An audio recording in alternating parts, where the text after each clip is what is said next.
আসসালামু আলাইকুম ওয়া রাহমাতুল্লাহি ওয়া বারাকাতুহু। ইন্নাল হামদালিল্লাহ নাহমাদুহু ওয়া নুসাল্লি আলা রাসূলিল কারীম, আম্মা বা'দ। আল্লাহ পাকের নিকট লাখো কোটি শুকরিয়া যে মহান আল্লাহ তাআলা আমাদেরকে পবিত্র শুক্রবার জুমার দিন মসজিদে আসার মতো তৌফিক দান করেছেন। এই জন্য মহান আল্লাহর নিকট শুকরিয়া আদায় করি, আলহামদুলিল্লাহ। আলহামদুলিল্লাহ। আজকে জিলহজ মাসের দ্বিতীয় শুক্রবার ৯ তারিখ, অত্যন্ত ফজিলতপূর্ণ একটি মাস জিলহজ। আজকের যে দিনটার গুরুত্ব ফজিলত এটা কত দামি, এইটা যদি আমাদের জানা থাকতো, এই মসজিদে আসার জন্য প্রতিযোগিতা শুরু হতো কে কার আগে আসে। আমরা জানি যে জুমার দিন যে ব্যক্তি সবার আগে নামাজের জন্য মসজিদে আসে তাকে একটা উট কোরবানির সওয়াব দেওয়া হয়, কিন্তু আমাদের কারো পক্ষে এখানে সম্ভব না যে একটা উট কোরবানি দেওয়া। একটা গরু কোরবানি দিলেও আমরা ৪-৫ জন মিল্লা শেয়ারে দিই, একার পক্ষে সম্ভব না। তাহলে একটা উট কোরবানির সওয়াব পাওয়া যায়, অতি সহজে একটা আমল, সবার আগে মসজিদে আসে, কিন্তু আমরা এই আমলটার প্রতি কোনো ভ্রুক্ষেপ করি না। আজকে আমাদের দেশে ৯ জিলহজ, সৌদি আরবের ১০ তারিখ। আজকে হাজিরা সবাই আছে মিনাতে, মিনার তাঁবুতে। কেউ চলে গেছে কুরবানির জন্য, কেউ চলে গেছে তাওয়াফ সাই করার জন্য মক্কাতুল মুকাররমায়, আর কেউ মিনার তাঁবুতে আছে। হজের যে ৫টা দিন ৮, ৯, ১০, ১১, ১২, যেখানে হজের ফরজ কাজগুলো থাকে, এর মধ্যে সবচেয়ে গুরুত্বপূর্ণ যে আমলটা আরাফার ময়দানে উপস্থিত থাকা, সেটা গতকালকে হয়ে গেছে। গতকালকে আরাফার ময়দানে হাজিরা ছিলেন। সূর্যাস্তের পর তারা মুজদালিফার উদ্দেশ্যে রওনা হয়েছেন। মুজদালিফায় খোলা ময়দানে হাজিরা রাত্রি যাপন করেছেন। মুজদালিফায় মাগরিব এশা একই সঙ্গে নামাজ আদায় করেছেন, ঘুমিয়েছেন, ফজর নামাজ আদায় করেছেন, তারপর আবার রওনা হয়েছেন মিনার দিকে। মিনাতে এসে কেউ তাঁবুতে গেছেন, কেউ রওনা হয়েছেন মক্কাতুল মুকাররমায় তাওয়াফের উদ্দেশ্যে। তাওয়াফ শেষ করে সাই করবেন, কুরবানি করবেন, তারপর আবার চলে আসবেন মিনাতে। এখন হজ অনেক সহজ হয়ে গেছে। আগের যুগে মানুষ হজ করতে অনেক কষ্টকর ছিল। এক সময় ছিল মানুষ পায়ে হেঁটে হজ করত, তাদের জীবনের মায়া ত্যাগ করে তারা হজের উদ্দেশ্যে রওনা হইত। তার পরবর্তীতে নৌপথে যাওয়া শুরু করে জাহাজ দিয়ে, তখন কিছুটা সহজ হয়ে গেল। আর যখন থেকে বিমানের মাধ্যমে হজে যাওয়া শুরু হইল, তখন তো আরো সহজ হয়ে গেল। যতই সময় যাইতেছে ততই হজ করা সহজ, আরামদায়ক হইতেছে, কিন্তু আমলগুলো কমে যাইতেছে। আমি যখন প্রথম হজ করি ২০০৯ সনে, আজ থেকে ১৫ বছর আগে, ১৬ বছর আগে, তখন আরাফার অর্থাৎ হজের যে মূল ৫ দিন, এই ৫ দিন কোনো খাবার খাওয়াটা কঠিন ব্যাপার ছিল, খাবার পাওয়াটা খুব কঠিন ছিল। যার সঙ্গে চিরামুড়ি কিছু শুকনা খাবার নিয়ে গেছে, এই ৫ দিন এটা খেয়ে থাকতে হয়েছে। এই ৫ দিন আমাদের ভাত কি জিনিস খাইতে পারে না। টাকা থাকলেও সে খাওয়ার কোনো সুযোগ ছিল না। যখন আমাদেরকে আরাফার ময়দানে নামাই দিয়ে আসে একটা তাঁবুর মধ্যে, উপরে একটা কাপড় ঝোলানো, নিচে একটা কাপড় বিছানো, কোনো এসির ব্যবস্থা ছিল না, কোনো বিছানার ব্যবস্থা, কার্পেট কিংবা কোনো তুষক, জাজিম, এগুলোর কোনো ব্যবস্থাই ছিল না। এখন বর্তমানে হাজিদেরকে আরাফার ময়দানে এসির ব্যবস্থা করেছে। এসি আছে, কোনো গরম লাগে না, সুন্দর বিছানা আছে, জাজিম আছে, পর্যাপ্ত খাবার আছে, ফ্রিজ ভর্তি খাবার, যার যত খাবার, জুস, আইসক্রিম, ফলমূল, যা খাইতে চায়, কোনো খাবারের অভাব নাই। এখন হজযাত্রীদের কষ্ট আগের মতো নাই। এখন আরাফাতেও খাবার আছে, মিনাতেও খাবারের অভাব নাই। যেখানে যাবে সেখানেই খাবার, টাকাও লাগে না, ফ্রি, বিনামূল্যে। কিন্তু আমলগুলো কমে গেছে। আগে যখন খুশি তখন তাওয়াফ করা গেছে, মাতাফে নামাজ আদায় করা গেছে, 5 ওয়াক্ত নামাজ যায় মাতাফে পড়া গেছে, কাবার সামনে বসে পড়া গেছে। এখন ইচ্ছা করলে ঢোকা যায়, মসজিদের ভিতরে ঢুকতে পারে, মাতাফ তো দূরের কথা। দেখা গেছে আগের সময় যে ব্যক্তি একদিনে তাওয়াফ করছে 10টা, এখন 40 দিন থেকেও 10টা তাওয়াফ করতে পারে কিনা সন্দেহ। এত কষ্টকর হয়ে গেছে আমল করা। মসজিদের ভিতরে যায় নামাজ পড়া অনেক কষ্টকর ব্যাপার। আসরের নামাজ যদি কেউ পড়তে চায় জোহর করে ঢুকতে হবে, মাগরিব পড়তে হইলে আসরের পরে ঢুকতে হবে। অনেক কঠিন জায়গা পাওয়া, মাতাফের মধ্যে তাওয়াফ করা অনেক কঠিন ব্যাপার, সুযোগ পাওয়া যায়।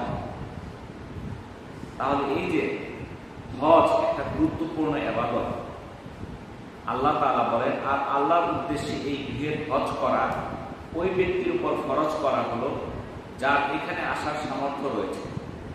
আর যে ব্যক্তি তা অস্বীকার করে সে জেনে রাখো মহান আল্লাহ তাআলা জগৎবাসী থেকে মুখাপেক্ষাহীন।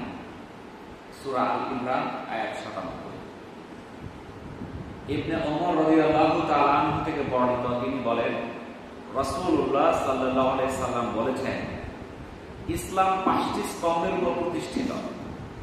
1 নম্বর তাওহীদ ও রিসালাতের সাক্ষ্য প্রদান করা, এই মর্মে যে আল্লাহ ছাড়া কোনো মাবুদ নাই, হযরত মুহাম্মদ সাল্লাল্লাহু আলাইহি ওয়াসাল্লাম তার বান্দা ও রাসূল। 2 নম্বর সালাত কায়েম করা। 3 নম্বর যাকাত প্রদান করা। 4 নম্বর হজ সম্পাদন করা। 5 নম্বর রমজানের সিয়াম পালন করা। সহিহ বুখারীর 8 এবং সহিহ মুসলিমের 16 নম্বর। ইবনে আব্বাস রাদিয়াল্লাহু তাআলা আনহু থেকে বর্ণিত, তিনি বলেন রাসূলুল্লাহ সাল্লাল্লাহু আলাইহি সাল্লাম বলেছেন, যে ব্যক্তি হজের সংকল্প করে সে যেন অবিলম্বে তা আদায় করে। কারণ মানুষ কখন অসুস্থ হয়ে যায়, কখন প্রয়োজনীয় জিনিস বিলুপ্ত হয়ে যায়, কখন অপরিহার্য প্রয়োজন সামনে চলে আসে। এটা ইবনে মাজাহ 2883, সুনানে আবু দাউদ 1732 নম্বর হাদিস। তাহলে যে ব্যক্তি হজে নিয়ত করে সে যেন দ্রুত হজ করে। কেন? কারণ সে অসুস্থ হয়ে যেতে পারে, তার যে হজের সামানা এটা শেষ হয়ে যেতে পারে, তার সম্পদ ধ্বংস হয়ে যেতে পারে, ধনী থেকে গরিব হয়ে যেতে পারে। এমন প্রয়োজন সামনে এসে পড়ে তখন হজ করা সম্ভব না। এই জন্য কেউ ইচ্ছা করে যেন সে দ্রুত হজ করে। আবু হুরায়রা রাদিয়াল্লাহু তাআলা আনহু থেকে বর্ণিত, তিনি বলেন রাসূলুল্লাহ সাল্লাল্লাহু আলাইহি সাল্লাম বলেছেন, যে ব্যক্তি আল্লাহর উদ্দেশ্যে হজ করেছে যার মধ্যে সে অশ্লীল কথা বলেনি বা অশ্লীল কোনো কার্য করেনি, সে হজ হতে ফিরবে সেদিনের মতো নিষ্পাপ অবস্থায় যেদিন তার মা তাকে জন্ম দিয়েছিল। যা বুখারীর 1521 নম্বর হাদিস। তাহলে যে ব্যক্তি হজ করলো, কোনো অশ্লীল বাক্য বা অশ্লীল কাজ সম্পাদন করলো না, সে হজ থেকে এমনভাবে ফিরবে, এমন গুণামুক্ত অবস্থায় ফিরবে যেদিন সে জন্মগ্রহণ করেছিল, যেমন তার কোনো গুনাহ ছিল না, সেরকম ভাবে হজ থেকে ফেরার পর তার কোনো গুনাহ থাকবে না। আবু হুরায়রা রাদিয়াল্লাহু তাআলা আনহু থেকে বর্ণিত, রাসূলুল্লাহ সাল্লাল্লাহু আলাইহি সাল্লাম বলেছেন, এক উমরা থেকে আরেক উমরা সময় পর্যন্ত সগীরা গুনাহের কাফারা স্বরূপ। আর জান্নাতি হলো কবুল হজের একমাত্র প্রতিদান। কি বলেন? যে এক উমরা থেকে আরেক উমরা পর্যন্ত গুনাহের কাফারা স্বরূপ, আর জান্নাত হলো কবুল হজের একমাত্র প্রতিদান। সহিহ বুখারীর 1773 নম্বর হাদিস। আবু শামসা আল মাহরি রাহিমাহুল্লাহ থেকে বর্ণিত, তিনি বলেন আমরা আমর ইবনুল আস রাদিয়াল্লাহু তাআলা আনহুর মুমূর্ষ অবস্থায় তাকে দেখতে উপস্থিত হলাম।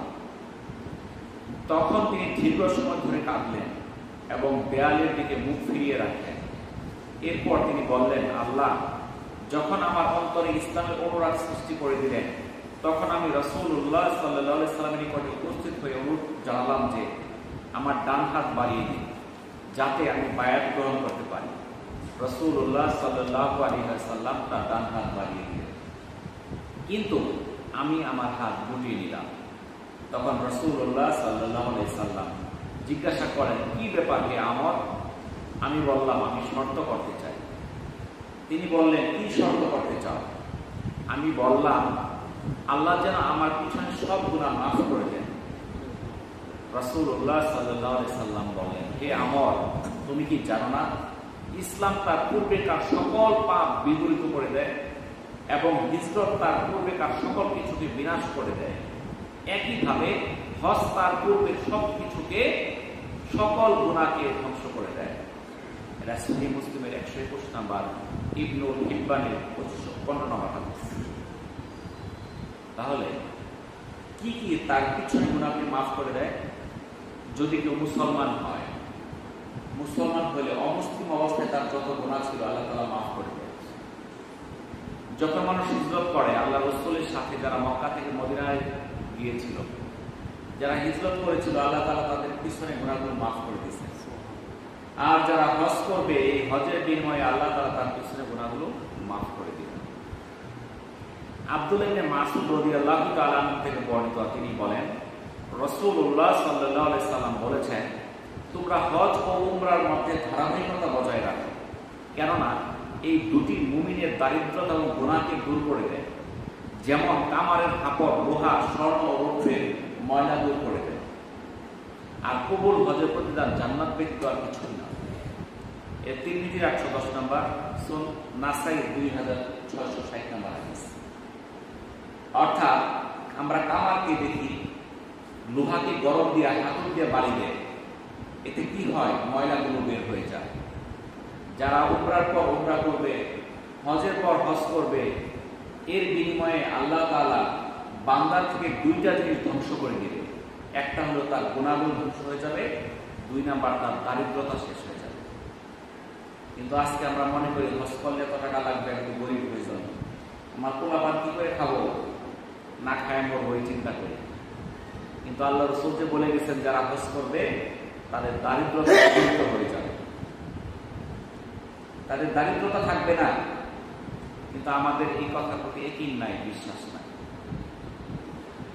উম্মুল মুমিনিন আয়েশা রাদিয়াল্লাহু তাআলা আনহা থেকে বর্ণিত, তিনি বলেন, আমি বললাম, হে আল্লাহর রাসূল, আমরা কি আপনাদের সঙ্গে যুদ্ধ ও জিহাদে অংশগ্রহণ করতে পারি না? আল্লাহ রাসূল বললেন, তোমাদের জন্য উত্তম ও উৎকৃষ্ট জিহাদ হলো হজ, কবুল হজ। আম্মা জান আয়েশা রাদিয়াল্লাহু তাআলা আনহা বললেন, আল্লাহ রাসূল সাল্লাল্লাহু আলাইহি সাল্লাম থেকে এই কথা শোনার পর আমি নিয়ত করলাম আর কখনো হজ ছাড়ব না। সহিহ বুখারী 1861 নম্বর হাদিস। আবু হুরায়রা রাদিয়াল্লাহু তাআলা আনহু থেকে বর্ণিত, তিনি বলেন, রাসূলুল্লাহ সাল্লাল্লাহু আলাইহি সাল্লামকে জিজ্ঞাসা করা হলো, কোন আমলটি সর্বোত্তম? তিনি বললেন, শ্রেষ্ঠ আমল আল্লাহ ও তার রাসূলের উপর ঈমান আনা। বলা হলো, তারপর কি?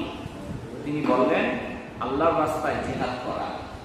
জিজ্ঞাসা করা হলো, তারপর কি?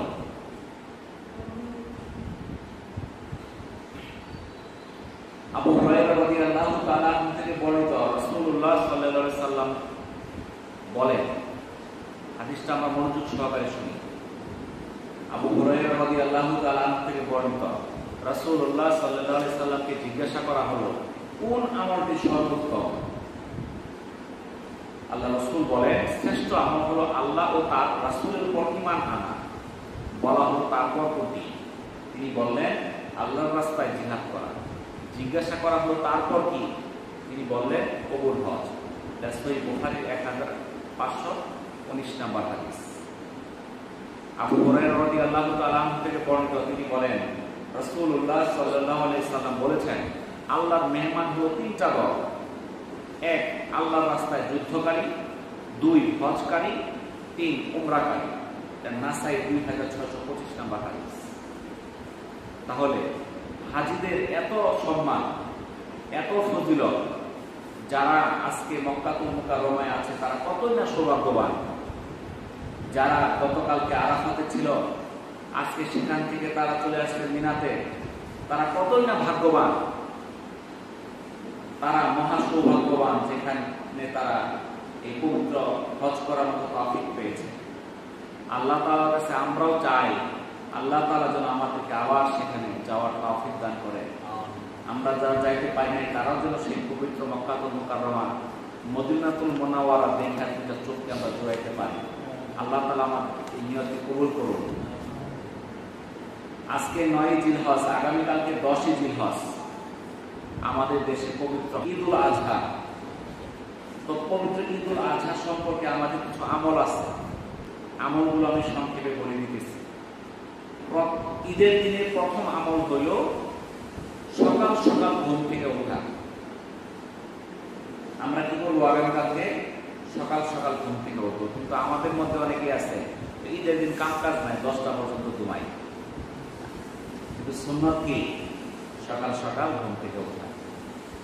2 নাম্বার, ঘুম থেকে উঠে মেসওয়াক করা। মেসওয়াকের অনেক ফজিলত, অনেক ফজিলত, আমরা মেসওয়াক করব। 3 নাম্বার, গোসল করা। আমরা সকালে উঠে মেসওয়াক শেষ করে আমরা গোসল করে নেব। 4 নাম্বার, শরীয়ত সম্মত সাজসজ্জা করা। আমরা সাজসজ্জাটা শরীয়ত সম্মত হবে, শরীয়তের বাইরে যেন না হয়, এবং সামর্থ্য অনুযায়ী উত্তম পোশাক পরিধান করা। আমাদের যেরকম সামর্থ্য আছে, এই সামর্থ্য অনুযায়ী আমাদের যত সাধ্যগুলো আমরা উত্তম পোশাক পরিধান করব। 6 নাম্বার আমল হচ্ছে সুগন্ধি ব্যবহার করা, আতর ব্যবহার করা। 7 নাম্বার, ঈদ উল ফিতরে যদি হয় তাহলে কিছু মিষ্টি জাতীয় খাদ্য বা খেজুর খায়া ঈদগাহে যাওয়া। আর ঈদুল আজহার দিন না খায়া যাওয়া সুন্নাত। সকালবেলা কিছু না খায়া মসজিদে যাওয়া, ঈদগাহে যাওয়া সুন্নাত। 8 নাম্বার হলো সকাল সকাল ঈদগাহে যাওয়া। কিন্তু আমাদের দেশের দুর্ভাগ্য, আমরা সকাল সকাল ঈদগাহে যাই না। আমাদের ঈদগাহে যাইতে অনেক দেরি হয়, 9টা 10টা বাজে। এটা সুন্নতের খেলাফ। 10 নাম্বার, ঈদের নামাজ ঈদগাহে আদায় করা। ঈদের নামাজ কোথায় আদায় করতে হবে? ঈদগাহে আদায় করতে হবে। যদি কোনো সমস্যা থাকে, বৃষ্টি, প্রতিকূলতা, বিভিন্ন সমস্যা, মসজিদেও পড়া যায়। উত্তম হইল কোথায়? ঈদগাহে পড়া।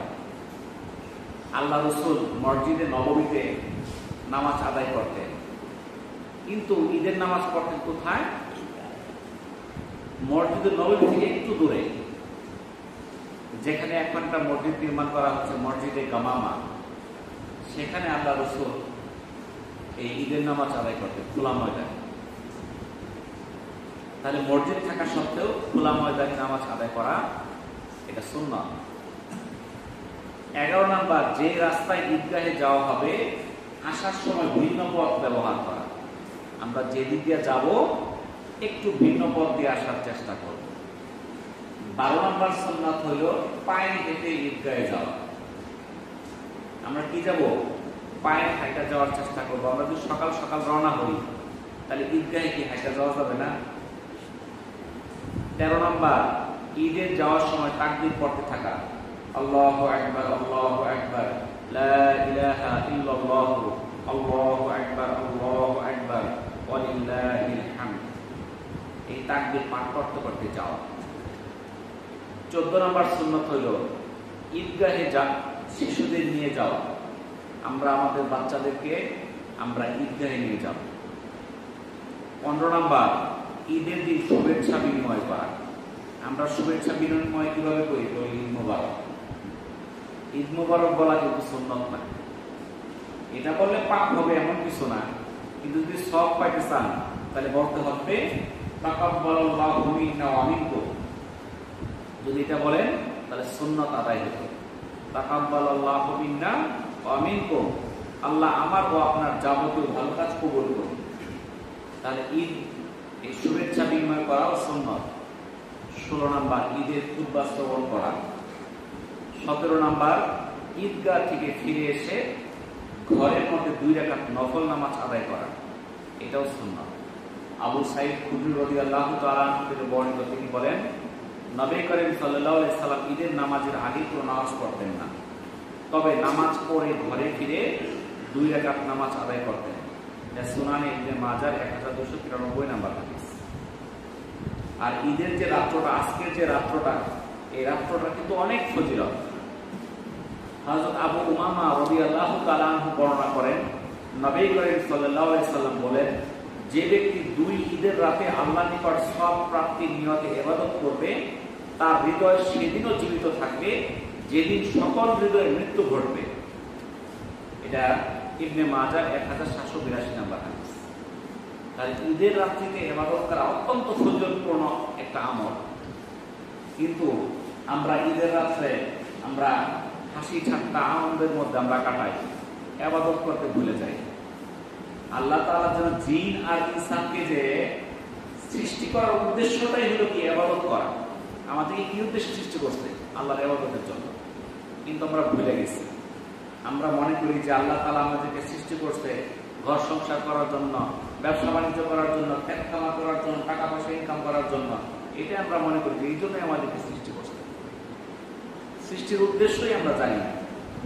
আমাদেরকে তো সৃষ্টির উদ্দেশ্য করা হচ্ছে আল্লাহর ইবাদতের জন্য, কিন্তু আমরা ইবাদত ভুলে গেছি। কত দামি দামি ইবাদত আমরা ছেড়ে দিতেছি, আমরা কোনো মূল্যই দেই না এই ইবাদতগুলোকে।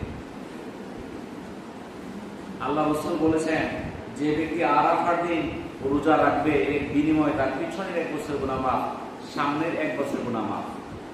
কিন্তু আমাদের মধ্যে কয়জন আরাফার দিন রোজা রাখছে বলেন দেখি? হাজারে একজন খুঁজে পাবেন না সন্দেহ।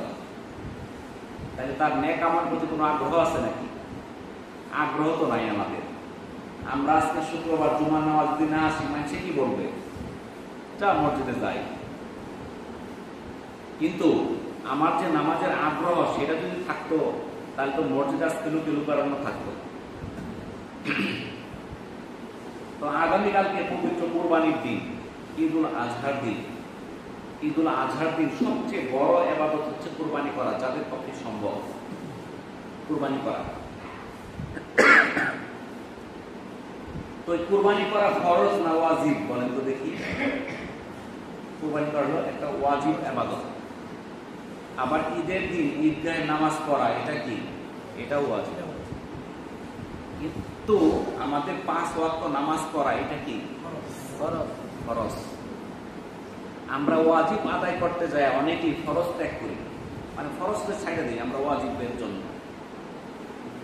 আগামীকালকে আমরা কুরবানির জন্য যারা কাজে ব্যস্ত থাকি, এরা কুরবানির কাজ করতে করতে জোহরের নামাজ চলে যায়, আসরের নামাজ চলে যায়, সন্ধ্যার আগে বাড়ি যায়। তাহলে এই যে আমি নামাজ ছাইড়া দিলাম, এর জন্য দায়ী কারা?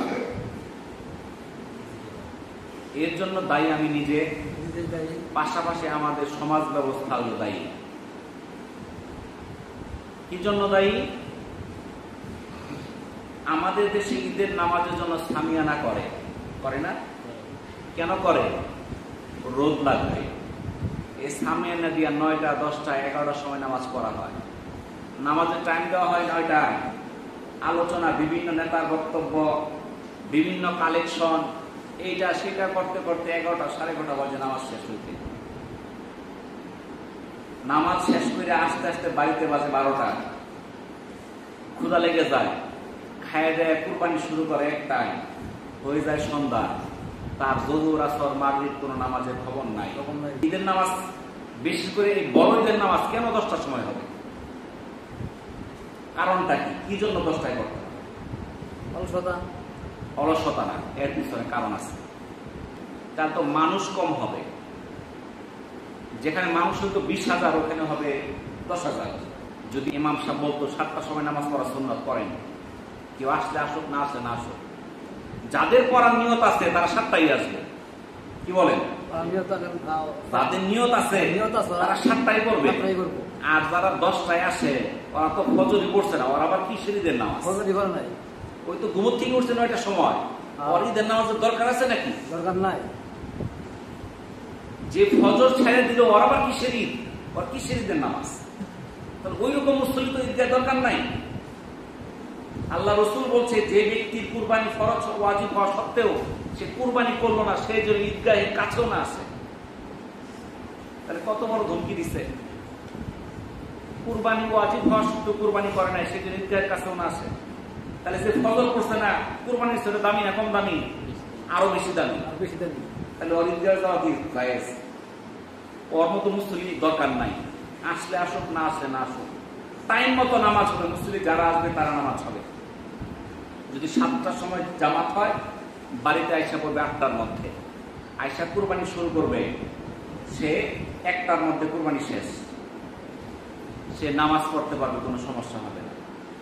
কুরবানির দিন সুন্নত হলো প্রথম খাবারটা কুরবানির গোশত দিয়া।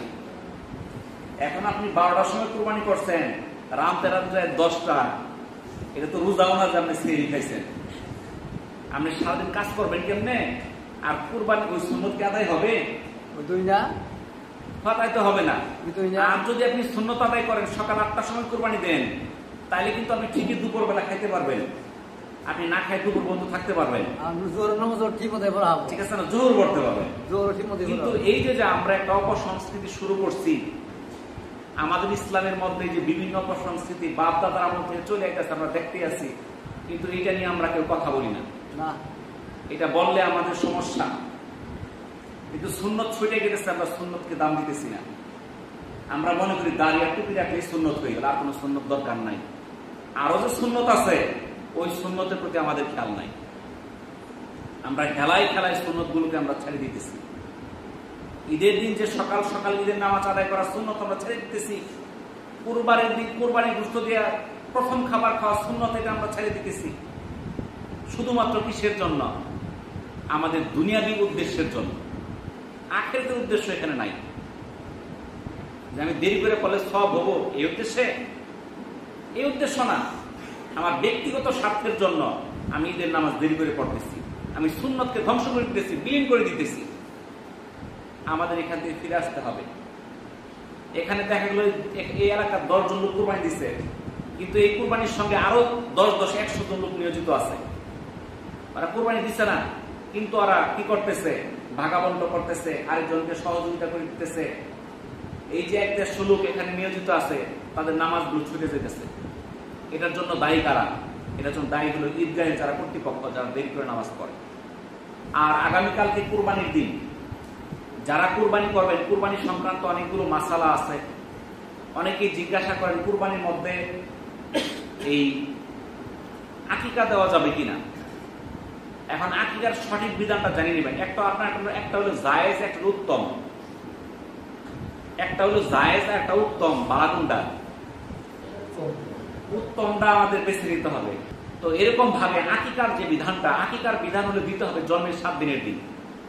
শিশু জন্মের 7 দিন কি দিবেন? মেয়ে হইলে একটা ছাগল, ছেলে হইলে 2টা ছাগল, বকরি, দুম্বা, এগুলা। এইটা হলো উত্তম। আর এরপরে যেটি আছে জায়েজ, উত্তম একটাও না। কুরবানির সঙ্গে দেওয়া জায়েজ হবে, উত্তম না। গরু দেওয়া জায়েজ, উত্তম না। এইগুলো উত্তম আমরা জেনে রাখি। অনেকে নিয়োগ করে, ছেলে নিয়োগ করি ঈদের মধ্যে আকিকা দিন। কেন ঈদের মধ্যে দিবেন? আকিকার বিধান তো 7 দিন, না পাইলে 14 দিন, না পাইলে 21 দিন। আপনি যদি ঈদের দিন হয়ে যাবে, ওটা কাজা হবে, কাজা। আপনারা যে কুরবানি দিবেন, সেই কুরবানি আপনার 3 ভাগের 1 ভাগ, উত্তম হইল 3 ভাগের 1 ভাগ নিজের জন্য রাখা, 1 ভাগ যারা চায় তাদেরকে দেওয়া, এতিম, অসহায়, ফকির, মিসকিন। আর 1 ভাগ হলো যারা চায় না, আত্মীয় স্বজন, প্রতিবেশী, এদেরকে দেওয়া। জিলহজ মাসের প্রথম 10 দিন এই আমলটা সবচেয়ে দামি। তাহলে আমরা আজকে কালকে কিছু আমল করার চেষ্টা করব। আমাদের নামাজ যেন ছুটে না যায়। জামাতের জন্য এই জুমার নামাজে যতই মানুষ হচ্ছে, আসরের জন্য তৈরি হয়, মাগরিবের জন্য হয়, এশাও যেন হয়, ফজরও যেন হয়। তাহলে বোঝা যাবে আমরা আমলগুলো শুনে করতেছি। আর শুনলাম, এক কান্দে শুনলাম, আর কান্দে বের দিলাম, লাভ কি?